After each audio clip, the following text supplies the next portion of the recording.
Mesdames et messieurs, bonjour.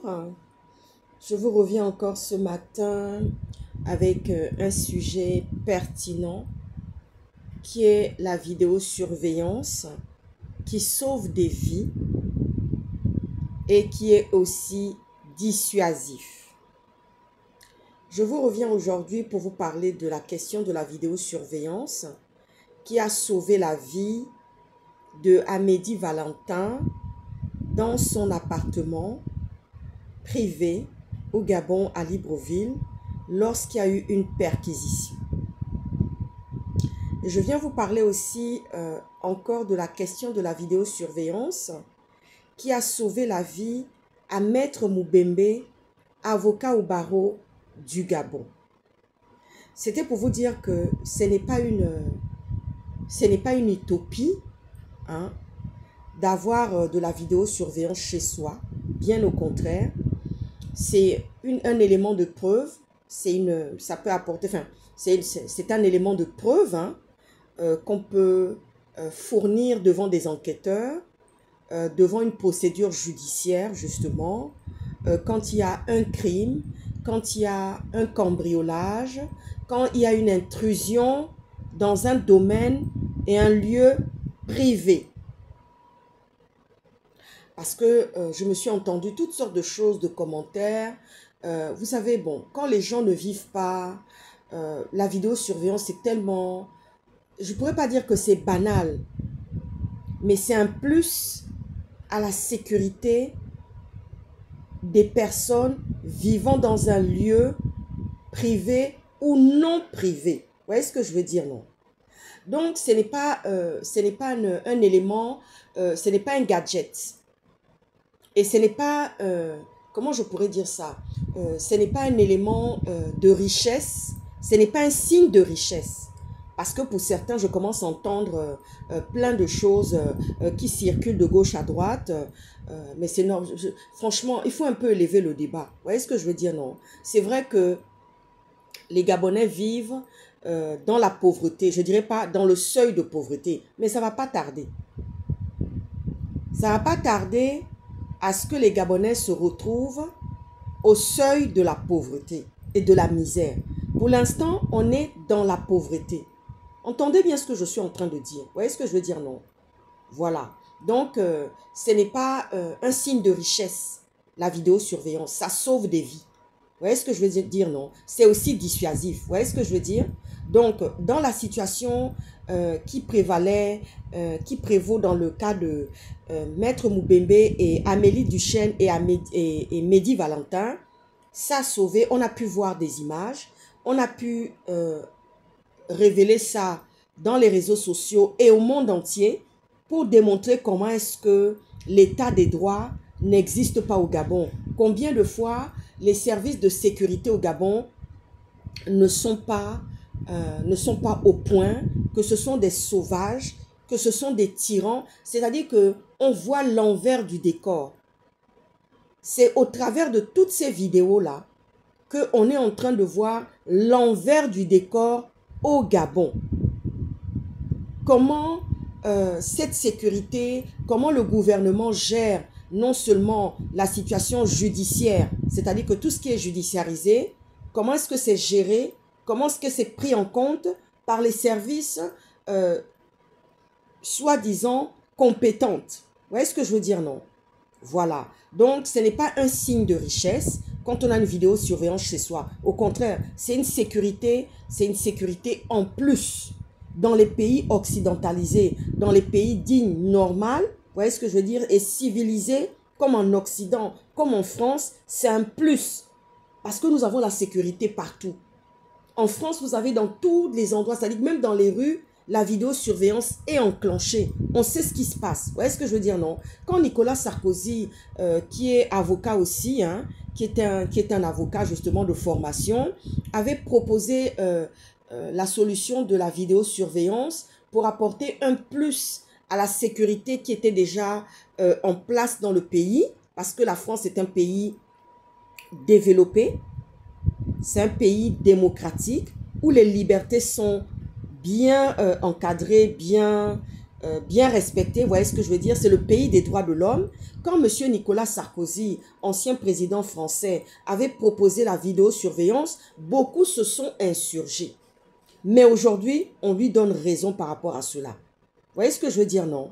Malheureusement, au Gabon, nous sommes dans une république bananière où les droits humains ne sont pas respectés. Vous voyez ce que je veux dire, non? Ce ne sont pas des gens qui vont dans des festivals, comme moi j'ai l'habitude d'aller au festival à Cannes, voir, regarder tout ce qui s'y passe au niveau des conférences dans les droits humains. Les droits humains et l'état des droits n'existent pas au Gabon, comme je vous le dis aujourd'hui et comme vous l'avez vu dans ces vidéos qui ont été ventilées, mis à la disposition du public national et international. Vous voyez ce que je veux dire, non? C'est-à-dire, plus on avance dans ces dossiers qui sont judiciarisés, dans ces dossiers où il y a maltraitance, où il y a eu mauvais traitement, où il y a eu torture, où il y a eu viol, où il y a eu séquestration arbitraire, où il y a eu des interventions qui n'auraient pas dû être de la part de la DGR au Gabon, on voit combien de fois nous sommes dans un pays qui n'est pas un état de droit. Est-ce que vous voyez ce que je veux dire? Voilà. On voit comment est-ce que les avocats sont maltraités. On voit comment les avocats sont caillassés. Comment est-ce qu'on met des barbouzes, des tueurs à gages pour aller assassiner Maître Moubembe. Vous voyez ce que je veux dire? Et ne parlons pas dans l'histoire de Mehdi Valentin, à qui on a mis des pièces à conviction. C'est-à-dire qu'on a fourni des preuves pour pouvoir justement dire qu'il est condamnable, qu'il est poursuivable. Vous voyez ce que je veux dire, non? Et je vais envoyer un message aussi aux magistrats gabonais qui n'ont pas leurs notions, qui ne connaissent pas bien leurs notions de droit. Vous voyez ce que je veux dire, non? Ça veut dire que vous n'avez pas bien appris vos notions de droit. Ça veut dire que vous n'avez pas la compétence. Vous n'avez pas la compétence pour pouvoir justement traiter tous ces dossiers qui sont judiciarisés. Voilà ce que j'avais à dire aujourd'hui. Vous voyez ce que je veux dire, non? Donc, j'envoie ce message-là aux magistrats gabonais qui n'ont pas appris, qui n'ont pas vraiment appris et bien retenu leurs leçons de droit. Ça, je vous le dis. Vous pouvez aller, vous pouvez monter, descendre, dire ce que vous avez envie de dire. Ça, c'est pas mon problème. Mais on l'a bien vu. On voit que vous avez des lacunes. Vous voyez ce que je veux dire, non? Il y a des manquements au niveau de vos notions et de vos connaissances de droit. Donc, c'est pour ça que je disais que le droit, ce n'est pas tout le monde qui va faire le droit. Tout le monde ne peut pas être technicien du droit.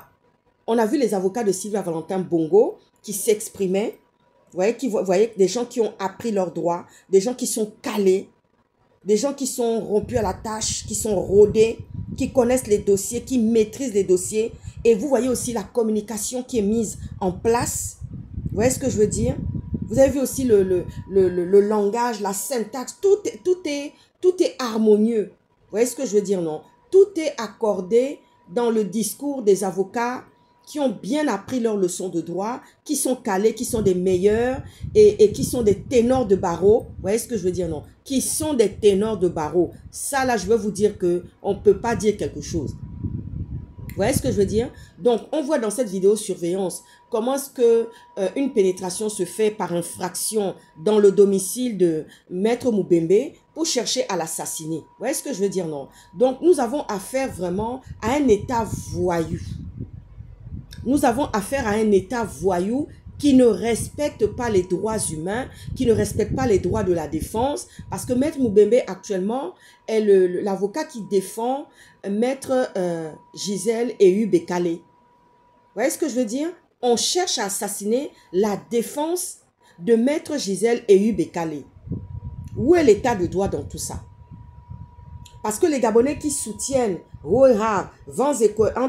contre vents et marées, en disant que non, nous voulons, c'est notre Josué, c'est notre Moïse, Ara Moïse. Il n'est pas Moïse, il n'est pas Josué. Parce que quand on est Moïse, on n'a pas ça. Et c'est même salir le nom emblématique de ce prophète, si je puisse dire ainsi, que Dieu a utilisé dans les Saintes Écritures pour sauver un peuple qui est le peuple d'Israël. C'est vraiment de l'ignorance. voyez ce que je veux dire, non? C'est vraiment de l'ignorance pour ceux qui ont dit que cet homme qui est un vandale, cet homme qui est un va-nu-pied, qui n'a pas d'éducation, qui est lourdingue, vous voyez ce que je veux dire, non? Qui est un jouisseur, qui est un branleur, qui est un assassin, qui est un violeur. Vous voyez ce que je veux dire, non? Comment est-ce que vous pouvez lui donner le nom de Moïse et le nom de Josué? Comment vous pouvez l'affubler, lui attribuer ce nom-là, qui est biblique, qui est sanctifié? Le livre le plus lu au monde, c'est la Bible. Vous voyez ce que je veux dire, non? Le livre le plus lu au monde, c'est la Bible. Qu'on soit croyant, qu'on ne soit pas croyant, c'est pareil que pour le Coran. Moi, j'ai les deux livres. J'ai la Bible et j'ai le Coran. J'ai lu les deux livres. Vous voyez ce que je veux dire, non? Ça, c'est de la connaissance. Il faut s'instruire. Il faut lire.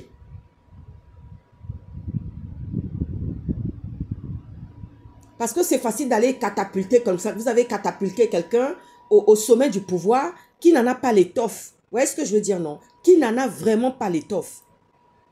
Et avec Ali, ce genre de choses ne se passait pas.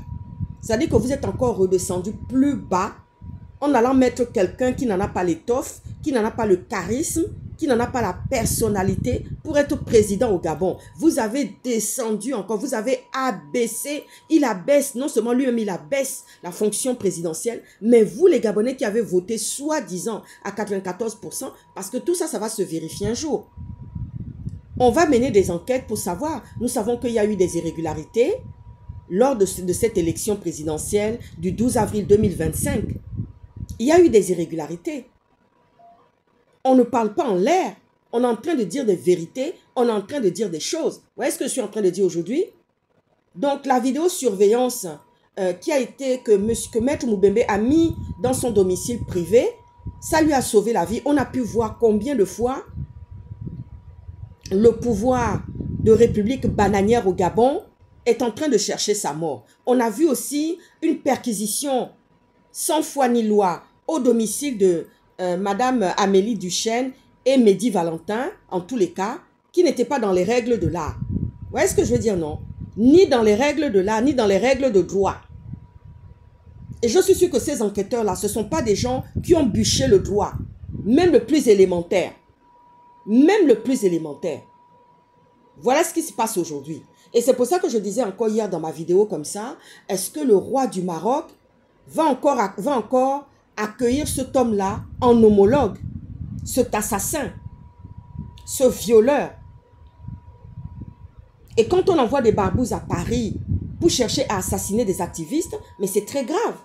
Donc moi j'interpelle le ministre de l'Intérieur, M. Rotaillot, pour lui dire que non, c'est pas normal. Au nom de quels intérêts les Gabonais, des barbouzes, le soi-disant président Panthère va envoyer des barbouzes en France? Parce que ce qu'ils vont faire, c'est quoi? C'est de sillonner tout le pays. Quand on les a envoyés comme ça, c'est pour en fait sillonner tout le pays, quadrifier tous les Gabonais, aller visiter les Gabonais qui sont pour et qui ont voté cette Panthère, pour chercher à savoir, est-ce que vous connaissez Princesse de Souba? Est-ce que quelqu'un a un lien avec Princesse de Souba? Est-ce que quelqu'un a un lien avec Bernard Christian Récoula? Est-ce que quelqu'un a un lien avec Monsieur Jonas Moulenda? Vous voyez ce que je veux dire, non?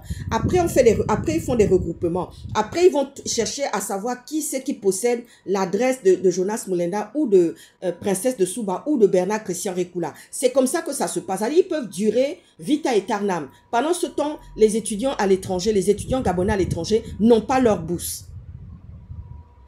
Pendant ce temps, les étudiants gabonais à l'étranger n'ont pas leur bourse.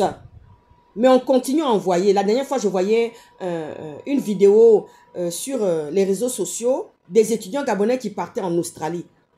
Toujours un peu plus loin, toujours un peu plus loin, toujours un peu plus loin pour les délaisser, pour les assassiner, pour les laisser comme ça, pour qu'ils soient des laissés pour compte, où le gouvernement gabonais est absent. Mais quand j'ai entendu qu'il a fait un retour triomphal, qu'est-ce qui vous a ramené? Est-ce qu'il vous a ramené les visas? Parce que les 60 jours vont bientôt s'épuiser. Hein? Les 60 jours de l'administration de Donald Trump imposés sur les visas au Gabon vont bientôt s'épuiser. Ah oui?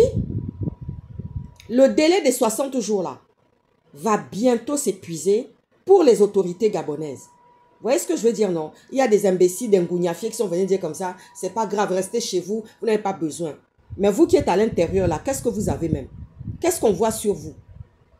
Ah oui? J'ai vu certains à se demander s'ils se lavent, s'ils se douchent.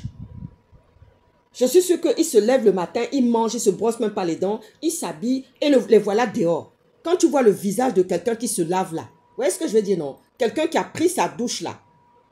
Hein? Quelqu'un qui prend soin là. Parce que pour les femmes, pour certains, c'est l'éclaircissant. On vient, on badigeonne l'éclaircissant, on se lave, on ne met même pas le cure-dent dans la bouche. Ah oui? On ne met même pas le cure-dent dans la bouche pour pouvoir justement nettoyer ses dents, aseptiser. Parce que le cure-dent, c'est une racine qui permet non seulement de nettoyer au préalable avant le brossage des dents. C'est ce que nos ancêtres utilisaient, le cure-dent. Ça nettoie, ça aseptise, ça chasse la mauvaise haleine. Vous voyez ce que je veux dire, non? Il y a certains même qui ne mettent pas ça dans leur bouche. Mais ils sortent comme ça pour venir parler, raconter des inepties à longueur des journées. Mais je vous dis que la vidéosurveillance au Gabon va devoir se développer et ce n'est pas la panthère qui va interdire ça. Parce qu'à chaque fois que nous disons quelque chose, vous savez, quand j'ai parlé du roi du Maroc, il est capable de prendre son téléphone, d'appeler là-bas au Maroc pour dire que oui, il veut rencontrer le roi du Maroc. Juste pour nous défier. Hein. Juste pour nous défier. Mais il ne connaît pas les Arabes. Hein. Ah oui, il ne connaît pas les Arabes. C'est Couteau qui est devant lui. C'est Couteau qui est devant Panthère. Parce qu'il y a Mehdi Valentin, il y a Sylvia Valentin Bongo Ondimba et ensuite il y a Noureddin Bongo. Donc toutes ces affaires-là vont éclater en apothéose et l'isolement du Gabon ne va pas tarder. Vous qui êtes toujours en train de croire que oui, ceci. Mais la malédiction là, ça va s'abattre sur vous. Parce que nous qui dénonçons tous les jours là, Dieu lui-même voit que nous sommes en train de dénoncer. Nul ne se tiendra devant toi tant que tu seras en vie. C'est biblique. Tu ne prendras pas part à l'assassinat, ni au crime, ni à la fausse dénonciation, ni au mensonge. Vous voyez ce que je veux dire, non? Les commandements de Dieu sont clairs. Les activistes qui se battent à longueur de journée, que ce soit Tata Huguette, que ce soit Maman Suzanne Barat, Joyce Greno, Princesse de Souba, le Phénix, Thibaut Adjatis, Jonas Moulenda, Aimé Victor, Franck Biziki, Sylvain Mefanotois. Ce sont des gens qui ont choisi la bonne part. Ce sont des gens qui apportent des bénédictions à leur famille, à leurs enfants. Vous voyez ce que je veux dire, non? Et ce sont des vases pleins. Parce que quand toi, tu as ton enfant, tu penses à ça. C'est-à-dire que c'est facile d'accepter qu'on fasse le mal à l'enfant d'autrui. Mais je demande aux Gabonais, si Sylvia Valentin Bongo était votre fille, est-ce que vous auriez accepté ça? Est-ce que vous auriez accepté ça? Ce n'est pas la question de Blanche. Hein. C'est un être humain. Hein. Ce n'est pas un animal. Hein. Le traumatisme de son fils, on ne peut même pas le quantifier. Le traumatisme de Sylvia Valentin Bongo Ondimba, on ne peut pas le quantifier. Ainsi que de celui de Amélie Duchesne, qui a son mari jeté en prison, et Jaffray. En tout cas, je suis venue parler aujourd'hui de la vidéosurveillance qui a un impact sur nos vies. En tous les cas, en Occident, oui. Ça sauve des vies, ça protège. Parce que même tu peux enclencher ta vidéo au niveau de ton téléphone. Encore, il faudrait que ça soit possible quand tu es dans une situation difficile. Vous voyez ce que je veux dire? Mais quand il y a de toutes les façons, nous sommes tous, il y a des caméras partout. Les gens se sont insurgés parce que ce sont ceux-là qui avaient les mauvaises intentions. Vous voyez ce que je veux dire, non? Voilà. Donc, la vidéosurveillance va se démocratiser au Gabon. Ça, je le sais. C'est quelque chose qui va arriver. Et il n'y aura même pas besoin de mettre une législation en place pour cela. Parce qu'il le faut bien. Parce que nous commençons à rentrer dans Haïti. Le Gabon va devenir Haïti. Mesdames et messieurs. Vous voyez ce que je dis, non? Le Gabon va devenir Haïti. Permettez. Allô? Oui, je suis en train de faire une vidéo là. Je vais te rappeler, hein, ma grande. Bisous, bisous. Bye. Donc, c'est pour vous dire que, voilà, j'en ai terminé avec la vidéosurveillance qui sauve des vies au Gabon. À très bientôt. Ah, ciao, ciao.